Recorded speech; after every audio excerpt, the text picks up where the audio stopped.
Assalamualaikum warahmatullahi wabarakatuh. Perkenalkan, nama saya Asri Nur Laila Sari dari kelas Farmasi E. Sebelumnya saya mau berterima kasih kepada Ibu Apoteker Sri Rejeki Nur Endah MSI yang telah memperkenankan saya untuk presentasi mengenai salep dan krim. Definisi salep menurut Pharmacopoeia edisi 3 tahun 1979, salep adalah sediaan setengah padat yang mudah dioleskan dan digunakan sebagai obat luar. Menurut Pharmacopoeia edisi 4, salep adalah sediaan setengah padat yang diajukan untuk pemakaian topikal pada kulit atau selaput lendir. Menurut pengantar, bentuk sediaan farmasi adalah preparat setengah padat untuk pemakaian luar yang dapat mengandung obat atau tidak mengandung obat. Untuk persyaratan salep, yang pertama pemberian tidak boleh berbau tengi. Yang kedua kadarnya kecuali dinyatakan lain, dan untuk salep yang mengandung obat keras atau narkotik, kadar bahan obatnya adalah 10%. Yang ketiga yaitu dasar salep. Kualitas dasar salep yang baik yaitu harus stabil, tidak terpengaruh oleh suhu dan kelembapan, dan harus bebas dari inkompatibilitas selama pemakaian. Kemudian lunak, halus, dan homogen. Mudah dipakai, dasar salep yang cocok dan dapat terdistribusi secara merata. Yang keempat yaitu homogenitas. Jika salep dioleskan pada kekeping kaca atau bahan transparan lain yang cocok, harus menggunakan susunan yang homogen. Dan untuk yang kelima yaitu penandaan. Pada etiket harus tertera obat luar. Untuk basis salep, yang pertama dasar salep hidrokarbon. Dasar salep hidrokarbon meliputi 1 paslin putih atau white petrolatum atau white soft parafin. Kemudian campuran vaselin dengan sera, parafin cair, parafin padat, minyak nabati. Untuk dasar salep yang kedua yaitu salep serap absorpsi. Contohnya Adepslane, Unguentum simplex, Seraflava atau Aloe sesami sebanyak 30:70. Untuk campuran 3 bagian kolesterol, 3 bagian steril alkohol, 8 bagian malam putih, dan 86 bagian paslin putih. Untuk yang ketiga dasar salep yang dapat larut dalam air yaitu parafin, lanolin, anhidrat atau polyethylene glycol atau PEG atau campurannya.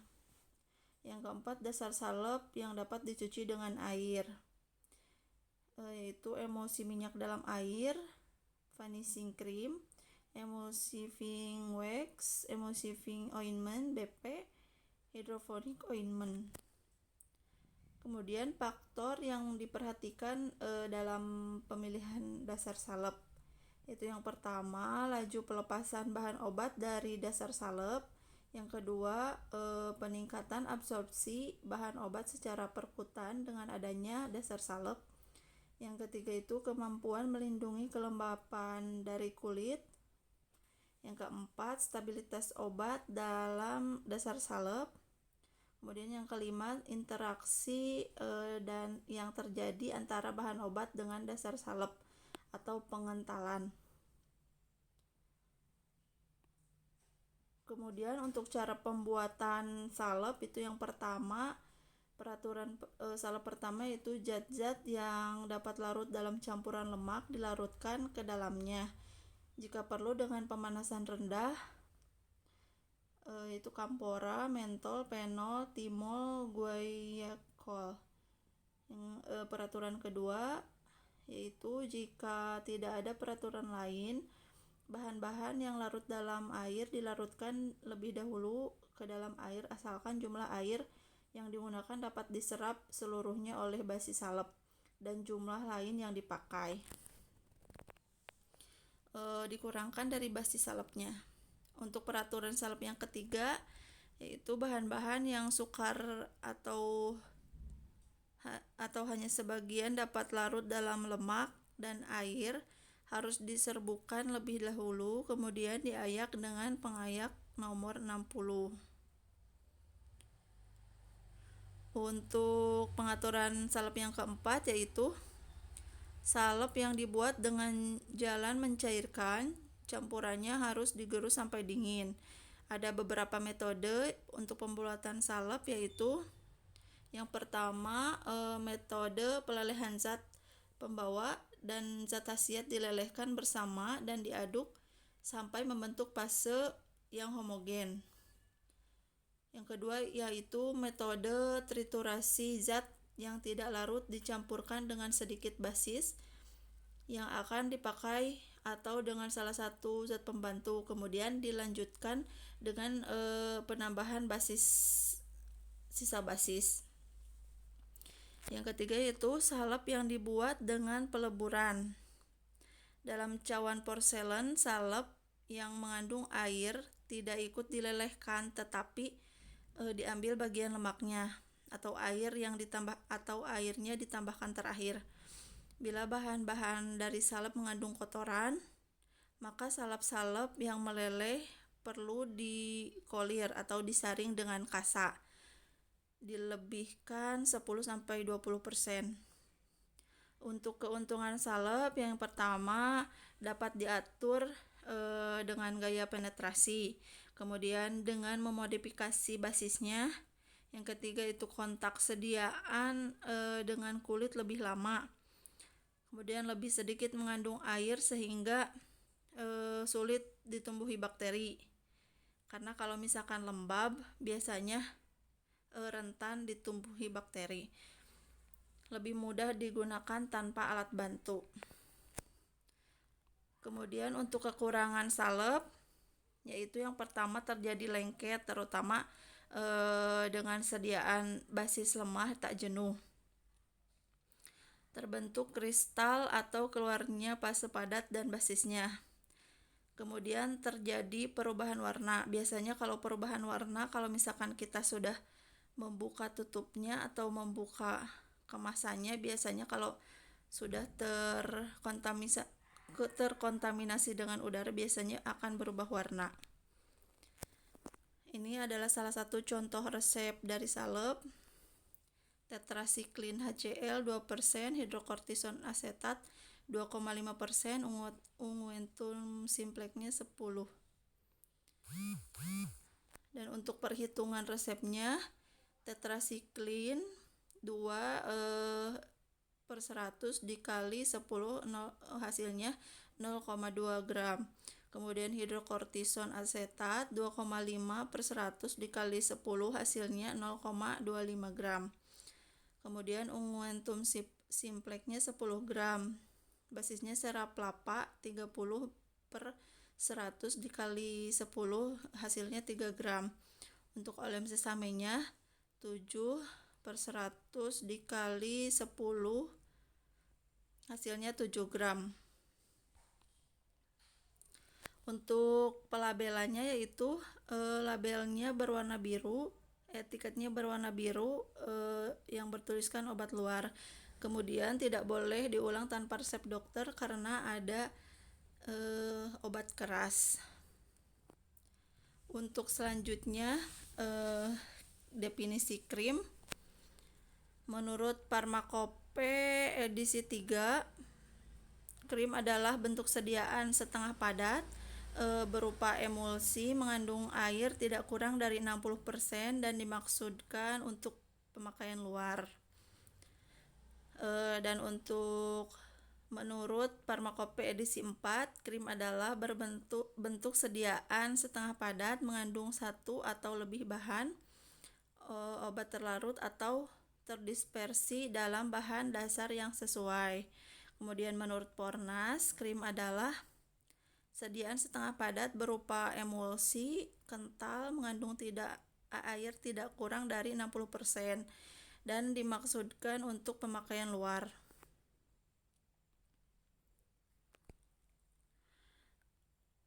Ini salah satu contoh fungsi krim, ada anti jamur, anti fungi, anestesik topikal, anti-aging, dermatitis, atau finishing cream. Ini adalah salah satu contoh produk dari krim. Untuk penggolongan krim yaitu tipe MA, yaitu merupakan yang fase luarnya air, jadi mudah untuk dicuci. Untuk zat pengemulsinya Na-tetraborat, triethanolamin atau TEA, gliserin, dan sebagainya. Contohnya finishing cream sebagai pelembab moisturizing yang meninggalkan lapisan berminyak atau film pada kulit. Untuk tipe AM merupakan krim yang fase luarnya minyak, jadi tidak mudah dicuci dengan air. Untuk zat pengemulsinya asam stearat, adepslane, parafin liquid, parafin solidum, minyak lemak, ceraseum, vaselin, dan sebagainya. Untuk contohnya yaitu cold cream yang mengandung mineral oil dalam jumlah besar. Untuk kelebihan dan kekurangan krim yaitu untuk kelebihannya mudah menyebar rata atau praktis, lebih mudah dibersihkan, tidak lengket pada tipe MA atau minyak dalam air, memberikan rasa dingin terutama pada tipe air dalam minyak. Bisa digunakan untuk mencegah lecet dan lipatan kulit terutama pada bayi, misalnya kayak ruam seperti itu. Bisa digunakan untuk kosmetik juga, kemudian bisa meningkatkan rasa lembut dan lentur pada kulit. Untuk kekurangannya mudah kering dan mudah rusak. Susah dalam pembuatannya karena pembuatan krim harus dalam kondisi panas. Kemudian mudah lengket, tipe air dalam minyak, mudah pecah juga.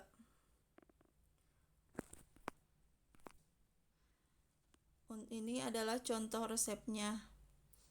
Hidrokortison asetat 1%, chloramphenicol 2%, propylene glycol 1%, emulgent cream 20%. Ini salah satu perhitungannya.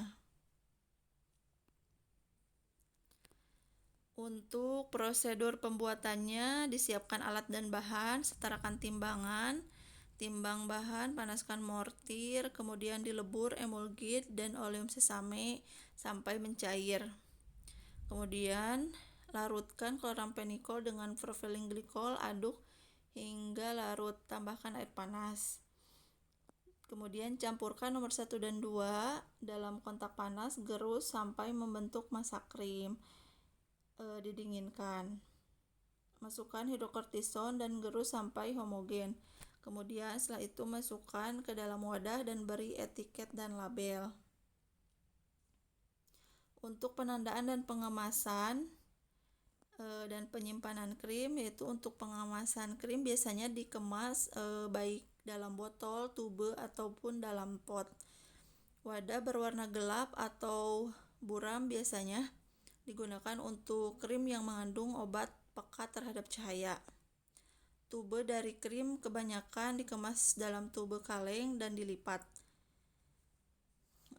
Untuk penandaannya dalam sediaan krim berupa etiket biru dengan label pemakaian obat luar. Penyimpanan krimnya dalam wadah tertutup baik dan di tempat yang sejuk. Terima kasih, sekian presentasi dari saya. Mohon maaf bila ada kesalahan dan kekurangan. Terima kasih. Wassalamualaikum warahmatullahi wabarakatuh.